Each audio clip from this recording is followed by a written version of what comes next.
법원이 대장동 사건의 핵심 인물인 화천대유 대주주 김만배 씨의 구속영장을 기각하면서 파장이 더 커지고 있죠. 구속영장은 왜 기각됐는지 저희 취재팀이 단독 취재한 내용을 바탕으로 사회부 이혁근 기자가 뉴스 추적해 보겠습니다. 이 기자, 우선 검찰 수사 상황을 시간적으로 좀 정리해 볼 필요가 있어 보입니다. 네, 검찰이 김만배 씨를 피의자 신분으로 불러 조사한 건 지난 11일입니다. 검찰은 그 다음 날 바로 김 씨에 대한 구속영장을 청구했는데 김 씨의 혐의 중 가장 핵심은 성남시에 1,100억 원이 넘는 큰 손해를 끼쳤다는 배임죄입니다.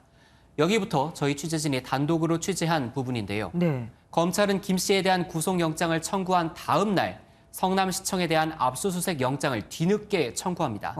그리고 김 씨의 영장 심사가 진행된 어제 법원은 성남시청에 대한 압수수색 영장을 발부합니다.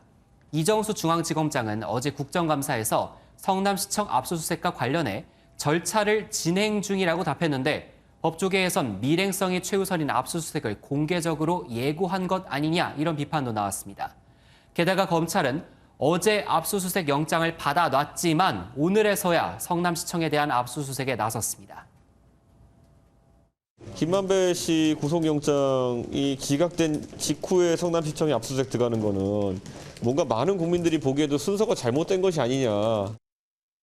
언뜻 봐도 진짜 좀 이상하긴 하네요. 원래대로라면 성남시청에 대한 압수수색을 먼저 하고 그다음에 그 결과를 바탕으로 해서 김 씨에 대한 구속영장 청구가 이어졌어야 하는 거 아닙니까? 네, 말씀하신 대로 통상적인 수사 절차에서는 압수수색이 먼저 진행됩니다.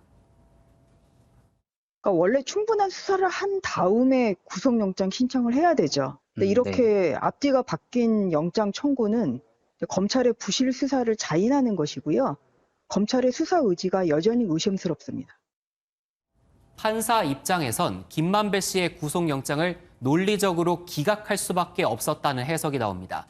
배임 혐의로 구속영장이 청구됐는데 그 다음 날 배임의 피해를 본 성남시청에 대한 압수수색 영장이 청구되다 보니 수사가 충분히 진행되지 않았다는 생각을 충분히 가질 수 있습니다. 구속영장과 압수수색 영장을 모두 같은 판사가 판단했는데 구속영장 기각 이유로 구속의 필요성이 소명되지 않았다고 적은 것도 같은 맥락으로 이해할 수 있습니다. 예, 뭐 뇌물 얘기도 있고 한데 그러면은 계좌 추적, 그러니까 돈 흐름을 쫓아야 되지 않습니까? 계좌 추적 지금은 하고 있는 겁니까? 네, 뒤늦게 지금 하고 있습니다. 좀 설명을 해드리면요. 네. 검찰은 영장심사에서도 배임, 횡령, 뇌물 등의 혐의를 밝히는 데 필수적인 돈 흐름에 대해 구체적인 답변을 하지 못한 것으로 전해졌습니다. 검찰은 또 김 씨가 유동규 전 본부장에게 건넨 5억 원의 뇌물 혐의에 대해 현금 1억 원, 수표 4억 원이었다는 기존 주장을 현금 5억 원으로 수정한 것으로 알려졌습니다. 네.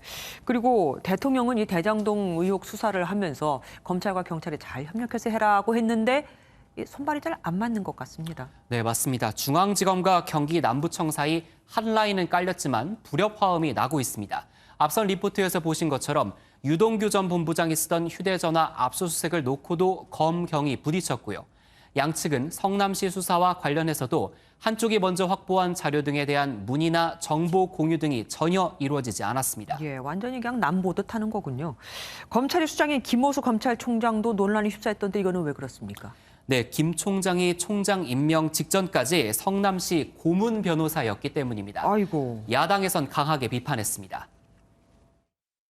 김호수 총장은 지금 당장 이 사건 수사 지휘권에서 손을 떼고 스스로 회피를 해야 마땅합니다. 국민의힘 대권주자인 원희룡 전 제주지사도 도둑대 범죄 소굴의 고문 변호사 출신이 현 검찰총장이라니 즉각 사퇴해야 한다고 비판 수위를 높였습니다. 그러면 김 총장 혹시 내놓은 입장이 있습니까?